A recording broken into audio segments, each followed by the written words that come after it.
आज के तारीख में देखूँ तो जैसे सोशल मीडिया सारे यूज़ करते हैं, वो भी हैक करके आज के तारीख में मिसयूज़ किया जाता है, हरासमेंट किया जाता है, लड़कियों का ज़्यादा डिस्क्रिमिनेशन किया जाता है, खास करके हमारे कम्युनिटी को, कि वहाँ पे एक गवर्नमेंट कहीं बार डिस्क्रिमिनेशन हम फेस करते हैं। जैसे आप देखेंगे रिसेंटली एक आपने देखा आरसी इशू देखा होगा अरुणाचल प्रदेश में।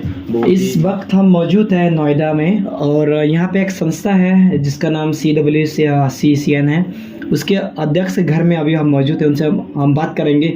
यहाँ पे खासकर large number of people from his community been staying here since decades, so it's learned that there are a lot of problems they face when they come here in this city.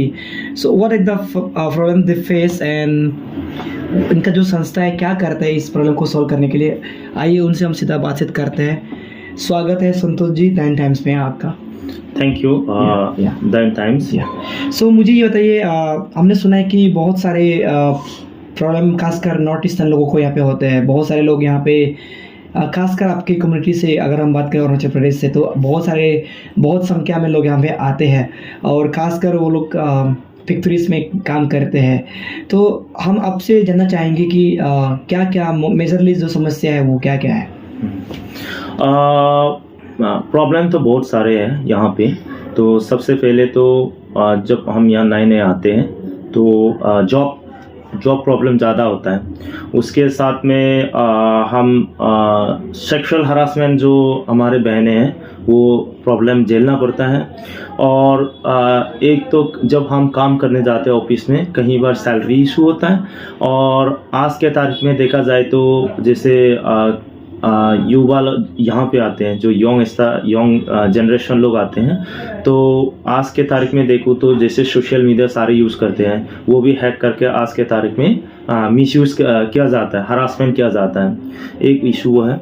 और जैसे यहाँ पे अगर आप देखेंगे यहाँ पे जो सैलरी इशू है, जैसे मान लीजिए पूरे 10-12 घंटे हम ड्यूटी करके जो लोग कमाते हैं 10 से 12 हज़ार 8 हज़ार कमाते हैं, तो वहाँ पे हमें पेरेंट्स को सपोर्ट करना होता है, अपना खुद का लिविंग स्टैंडर्ड को मेंटेन करना पड़ता है। तो जैसे लिविंग स्टैंडर्ड की अगर बात करूँ तो यहाँ पे होता क्या, जो 8-10 हज़ार कमाते हैं वहाँ पे रूम, बहुत ही छोटा रूम, एक रेंट पे रहते हैं हम यहाँ पे, जो कि इलेक्ट्रिसिटी बिल से लेके रेंट से लेके खाने पीने का वाटर बिल सारे देना पड़ता है। तो जो आप सोच के देखिए, जो बंदा अगर 8,000 रुपये कमा रहा है, वो कहाँ से इलेक्ट्रिसिटी बिल देगा, कहाँ से रेंट देंगे, वाटर बिल देना पड़ता है। तो इसलिए छोटे छोटे रूम में गुजारा करना पड़ता है, जहाँ पे गर्मियों में बहुत ही प्रॉब्लम झेलते हैं हम, क्योंकि गर्मियों में काफ़ी दिल्ली NCR में बहुत ही गर्मी होते हैं, है ना, तो वो प्रॉब्लम झेलते हैं हम।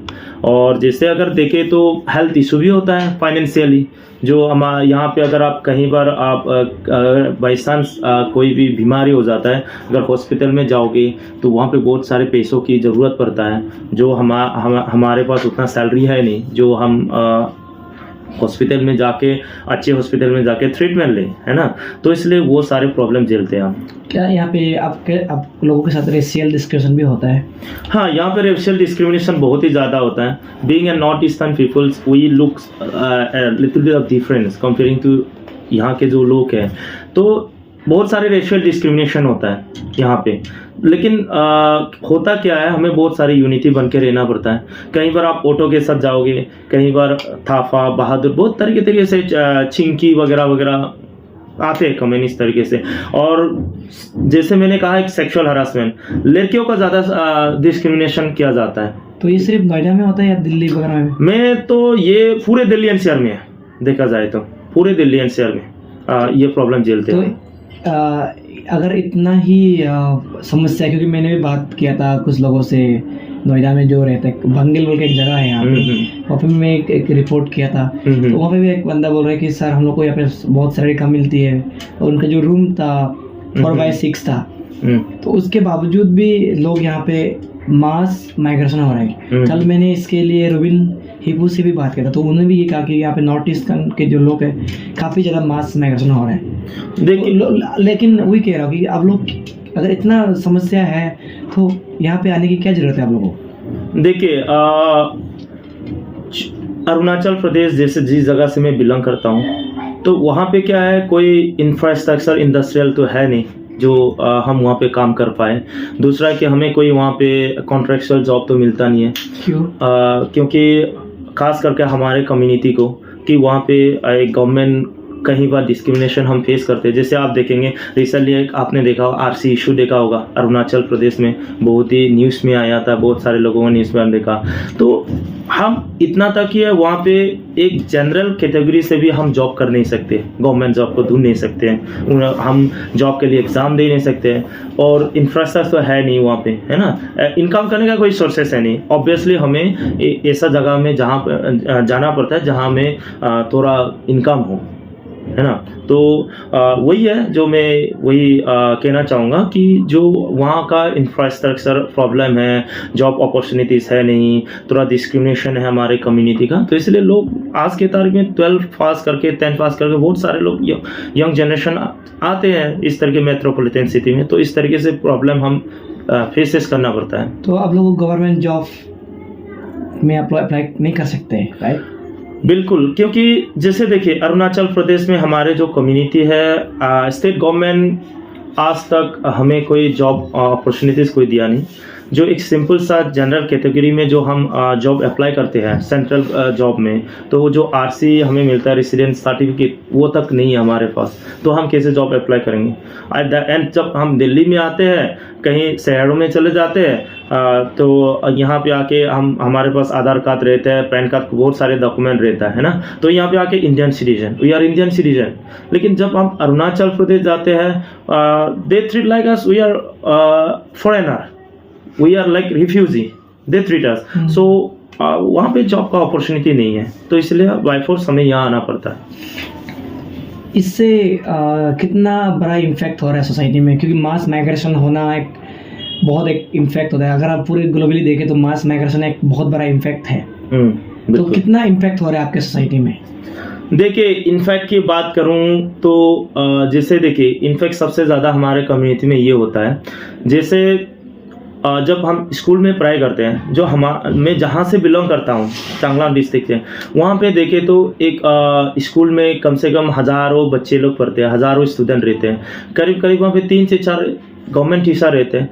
तो जो एजुकेशन सिस्टम है तो वो सही तरीके से नहीं होता है। उसका वजह से जैसे कहीं 10 पास तक करने में मुश्किल होता है, 12 पास करने में मुश्किल होता है। तो वहाँ से जो लोग उठ के आ रहे हैं, जो यंग जनरेशन है यहाँ पे आ रहे हैं, एक तो यहाँ पे आके जो काम करते हैं 8,000 10,000, इनफैक्ट उसी में एजुकेशन में इम्पैक्ट हो रहा है। हमारे जो टैलेंटेड जो बच्चे होते हैं वो लोग फाइनेंशियली तो स्ट्रॉन्ग, फाइनेंशियल का वजह से, कमी का वजह से तो एक अच्छी एजुकेशन शिक्षा ले नहीं पा रहा है। क्योंकि जब आप 12 पास करें, सपोज कि आपने 10 पास किया, 10 पास करने के बाद भी हमें ग्रेजुएशन करने के लिए बहुत आगे तक जाना पड़ता है। आगे यानी कि कम से कम 30 किलोमीटर, 40 किलोमीटर, 50 किलोमीटर दूर जाना पड़ता है। जो हमारे पेरेंट्स लोग वो जो खर्चा है वो उठा नहीं सकते, तो इसलिए हमें दूर जाना पड़ता है। तो वहाँ से हम जब एजुकेशन कंप्लीट करते हैं, यहाँ आते हैं, यहाँ पे आके काम करते हैं, जो काम करते हैं, लेकिन जो एजुकेशन है हमारे, जो आगे तक बढ़ना चाहिए, वो बिल्कुल इम्पैक्ट हो रहा है उसमें, है ना। तो वो सबसे ज़्यादा मैं ये कहना चाहूँगा, एजुकेशन में इम्पैक्ट हो रहा है। सोशली भी कुछ इशू हो रहा है? सोशल, हाँ बिल्कुल, क्योंकि देखिए गाँव पे क्या रहता है कि सोशली इन्फेक्ट वो होता है, जैसे मान लीजिए जितना भी एजुकेटेड लोग होते हैं, जो 10 पास करते हैं, 12 पास करते हैं, वो बाहर निकल जाते हैं। अब गांव पे रहता कौन है? जो लोग अनएजुकेटेड कम होते हैं, है ना, जो अनएजुकेटेड होते हैं मैक्सिमम लोग, तो वो लोग वहीं पे रहता है। तो डेवलपमेंट में कमी पड़ जाता है वहाँ पे, क्योंकि कई बार वहाँ पे जो नेक्स्ट जनरेशन है उनको शिक्षा देने के लिए एग्जाम्पल जो जनरेशन एक चाहिए, वो गैप हो जाता है। तो वो अच्छे एजुकेशन, अच्छी शिक्षा के साथ वो सोशली इम्पैक्ट हो रहा है वहाँ पे डेवलपमेंट का, अगर देखा जाए तो। देखिए इसमें नेगेटिव इम्पैक्ट तो होता ही है समाज में, ये सबको मालूम है। इसके बाद भी कुछ ना कुछ पॉजिटिव इम्पैक्ट भी हुआ होगा। क्या लेसन सीखने को मिला आप लोग? क्योंकि आपने कहा यहाँ पे काफ़ी दर्शकों से, यहाँ पे नॉर्थ ईस्टर्न के लोग, खासकर आपके जो कम्युनिटी है वो लोग यहाँ पे रह रहे हैं, आई थिंक सिंस 1996। यहाँ पे करीब हम 1996 से लोग आते रहे हैं हमारे जो कम्युनिटी। क्या लेसन सीखने को मिला आप लोग? लेसन ये सीखने को मिल रहा है, देखिए वहाँ पे एक तो हम यूनिटी बन के रहना पड़ता है। यहाँ पे यूनिटी इसलिए बन के रहना पड़ता है क्योंकि कल के तारीख में कुछ भी प्रॉब्लम होता है तो हमें पता नहीं चलता है कहाँ पे कौन किसके साथ क्या हो रहा है।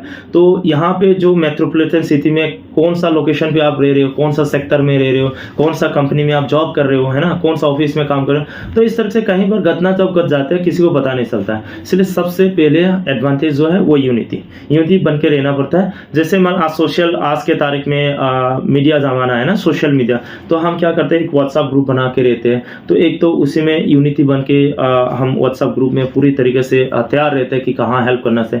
दूसरा कि हमने एक संस्था बनाया, जैसे जिस संस्था में मैं बिलोंग करता हूँ, एज ए प्रेसिडेंट में लीड कर रहा हूँ, वो Chakma welfare and culture society of Noida. तो इस तरीके से जो संस्था है, एक तरीके से ये डेवलपमेंट है। तो यहाँ पे और एक चीज़ डेवलप ये होता है कि जैसे मान लो हम वहाँ से 10 पास करके 12 पास करके आता है, या 10 फेल 12 फेल करके आता है, यहाँ पे हम अच्छी तरह जॉब करने के साथ साथ हम एजुकेशन जो डिस्टेंस एजुकेशन के थ्रू हम वो भी कर सकते हैं। एक तो वो फ़ायदा मिल रहा है हमें। तो एक और दूसरा फ़ायदा ये है, जैसे मान लीजिए जो भी हम कमाए यहाँ पे 8,000 10,000, जो भी 12 घंटा 14 घंटा काम करके हम जो भी कमाते हैं, महीने में करीब करीब हमारे जो कम्युनिटी है यहाँ पे अगर देखा जाए तो 4-5 हज़ार लोग रहते हैं केवल नोएडा में ही।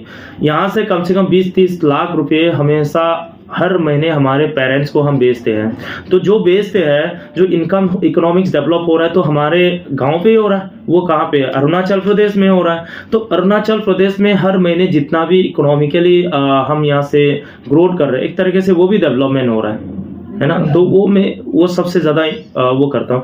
दूसरा चीज़ यहाँ पे एक सबसे ज़्यादा जो इम्पोर्टेंट है वो स्किल, यानी कि यहाँ पे आके हम फैक्ट्री में काम करते हैं, या सेल्स में काम करते हैं, या हम बीपीओ में काम करते हैं, या कॉल सेंटर, हर तरीके से हम डिफरेंट सेक्टर में काम करते हैं, अकाउंटेंट में जॉब करते हैं।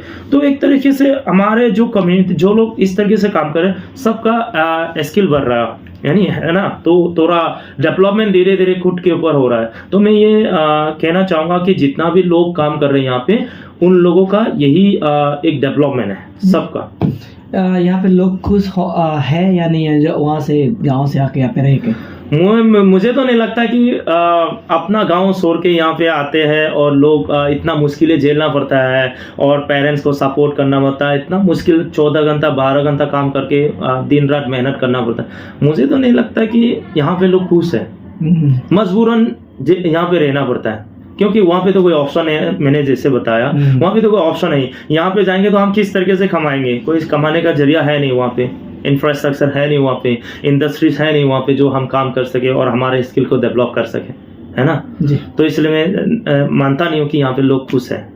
दर्शकों देखिए, ये जो आपका समस्या ठीक है, वो तो एक सबको ऑलमोस्ट मालूम ही है। अरुणाचल प्रदेश में जो जो आपका इशू चल रहा है, इसके बावजूद भी जितने भी हमारे दर्शक है नॉर्थ ईस्ट के लोग, या जो मेन जो लोग नॉर्थ ईस्ट से ताल्लुक़ रखते हैं, उन सबको मालूम है कि जो नॉर्थ ईस्टर्न लोगों के साथ रेशियल डिस्क्रिमिनेशन किया जाता है काफ़ी। सिर्फ दिल्ली की बात नहीं कर रहे, हम पूरा बेंगलोर में भी जाएंगे, अब साउथ इंडिया में जाएंगे तो, क्योंकि एक तो जो नॉर्थ ईस्ट के जो लोग होते हैं उनका लुक वाइज डिफरेंट होते हैं, और उनकी जो लैंग्वेज है वो भी डिफरेंट होते हैं, बिल्कुल बोलने में। तो इसमें ज़रूरी ये हो जाता है कि जैसे कि बहुत सारे केस आ जाते हैं। हमने देखा नीतू तानिया का जो हत्या हुआ था दिल्ली में, उसके बाद और काफ़ी हमारे नॉर्थ ईस्टर्न सिस्टर के साथ काफ़ी समस्या हुआ है। अगर आप जाएंगे दर्शकों, एक NGO है हेल्पिंग हैंड, जिसको रोबिन हिपू सर चलाते हैं, उसमें भी दर्जनों का हमेशा केस आते हैं, कंप्लेन आते हैं नॉर्थ ईस्टर्न को लेकर। मैं आप उसी सवाल पे आ रहा हूँ, क्या ये अभी जरूरी नहीं हो गया हमारे नॉर्थ ईस्टर्न सरकार को, जितने भी हमारे 7 सिस्टर 8 सिस्टर स्टेट्स हैं, उनको अभी कुछ नया इनिशिएटिव लेने का, ताकि जो मास माइग्रेशन अभी हो रहा है नॉर्थ ईस्टर्न से यहाँ पे, वहाँ पे कुछ इस प्रकार का इकोनॉमिक कॉरिडोर कह सकते हैं आप, या इंफ्रास्ट्रक्चर डेवलपमेंट करा जाए, ताकि नॉर्थ ईस्टर्न लोग यहाँ पे ना आके वहीं सामने घर के सामने काम करें। तो मेरा वही सवाल है आपसे, क्या मैसेज जो भी आपने अभी एक्सपीरियंस किया है, अभी आई थिंक आप दिल्ली में हो गया होगा, आपको 3-4 साल रहते हुए, 6 साल हो चुका है, 6 साल हो चुके हैं आपको। अभी क्या मैसेज देना चाहेंगे आपकी बेस्ड ऑन योर एक्सपीरियंस, जो अभी आपने अनुभव किया है यहाँ पे पूरा हमारे नॉर्थ ईस्टर्न सरकारों के लिए? मैं सबसे पहले हमारे नॉर्थ ईस्टर्न जो भी जितना भी है जो सरकार है, उनको ये मैसेज देना चाहूँगा कि पूरे नॉर्थ ईस्ट में इंडस्ट्रियल डेवलपमेंट किया जाए, इंफ्रास्ट्रक्चर जो भी होता है इकोनॉमिकली वो डेवलप किया जाए, ताकि हमारे जितना भी यंग जनरेशन है, जो भी स्किल है, जिनके पास स्किल नॉलेज है, वो वहाँ पे ही काम करें और हमारे नॉर्थ ईस्टर्न को डेवलप करें। दूसरा मैं ये देना चाहूँगा, वहाँ पे एक टेक्निकल एजुकेशन जो लाइन होता है आज के तारीख में, वो जैसे आपका ITI हो गया, वो सारे बोर्ड स्किल है, वो सारे एजुकेशन वहाँ पे स्किल डेवलप करने के लिए वो एजुकेशन प्रोवाइड करें पूरे नॉर्थ ईस्ट में, ताकि वो स्किल हम वहीं पे डेवलप कर पाए, वही हमारा जो यूज़ हो जाए और पूरे नॉर्थ ईस्ट को डेवलप करें। सबसे मैसेज मैं वो देना चाहूँगा। अभी इसमें एक बात भी है कि नॉर्थ ईस्टर्न के लोग जो है इंग्लिश में थोड़ा हाँ बिल्कुल परफेक्ट होते हैं। हाँ जी।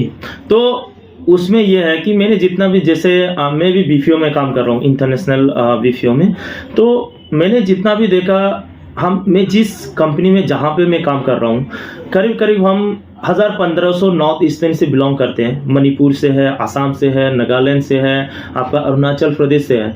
आई think we north eastern very much perfect in speaking in English.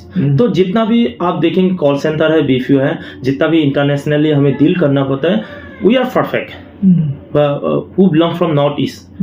Mostly आप इंटरनेशनल में देखोगे नॉर्थ ईस्टर्न ही यहाँ पे जॉब करते हैं ज़्यादा BPO में। तो अगर यहाँ की तरह वहाँ पे भी एक इंटरनेशनल BPO या वहाँ पे एक कंपनी खोला जाए, नॉर्थ ईस्ट गवर्नमेंट अगर वो देखे हमारे नॉर्थ ईस्ट जो यंग जनरेशन यूथ है, तो मैं ये जानता हूँ कि 100% वहाँ पे डेवलपमेंट होंगे। इस तरीके से अगर BPO सेक्टर आप अगर वहाँ पे डेवलप करेंगे, क्योंकि वहाँ के जो मुझे लगता है कि जो लोग यहाँ पे आते हैं बहुत प्रॉब्लम झेल के आना पड़ता है, और यहाँ पे ये परेशानियाँ झेलना पड़ता है और काम करना पड़ता है यहाँ पे, है ना। तो सेम अगर वहाँ पे हमारे पास एक इंडस्ट्री रहेगा, हमारे पास BPO कंपनी रहेगा, एक अकाउंटेंट रहेगा, तो हम यहाँ पे ना के ऑब्वियसली वहीं जॉब करेंगे और डेवलप वहीं पे होगा और इकोनॉमिक ग्रोथ वहीं पे होंगे। तो सरकार को मैं ये रिक्वेस्ट करना चाहूँगा कि जो ये इंडस्ट्रियल जो सेक्टर है, BPO सेक्टर है, वहाँ पे इंक्रीज करे, डेवलपमेंट करे, ताकि वहाँ पे भी डेवलप हो। थैंक यू सो मच हमसे बात करने के लिए। Thank you. इस वीडियो को जितने भी नॉर्थ ईस्टर्न लोग देख रहे हैं, इस वीडियो को मैं सबको रिक्वेस्ट करूँगा इस वीडियो को शेयर करें, क्योंकि ये बहुत ज़रूरी हो चुका है हमारे नॉर्थ ईस्टर्न लोगों के लिए कि क्योंकि आप सबको मालूम है, आप सब भी कभी ना कभी रेशियल डिस्क्रिमिनेशन से आप भी गुजरा होगा, और ये समय आ चुका है क्योंकि अभी जनसंख्या अभी नॉर्थ ईस्टर्न में लगातार इंक्रीज हो रहा है। तो ऐसे में नॉर्थ ईस्टर्न का जितने भी सरकार है, चाहे वो आसाम गवर्नमेंट हो, चाहे मणिपुर हो, और खासकर अभी आसाम गवर्नमेंट में जो नॉर्थ ईस्टर्न है वहाँ पे BJP सरकार है। तो BJP सरकार अगर चाहे तो बहुत कुछ कर सकता है। तो इस वीडियो के माध्यम से सरकार को ये मैसेज हमारे तरफ से भी देना चाहेंगे कि सरकार इसके ऊपर में काम करे, ताकि जो हज़ारों संख्या में जो युवा नॉर्थ ईस्टर्न से हर दिन शहरों के प्रति आकर्षित हो रहा है, वो थोड़ा कमी हो और वो घर के सामने से ही काम करे, ताकि घर का फीलिंग्स भी आए और वहाँ पे कमाने का जरिया भी हो। दैन टाइम्स को देखने के लिए बहुत बहुत धन्यवाद।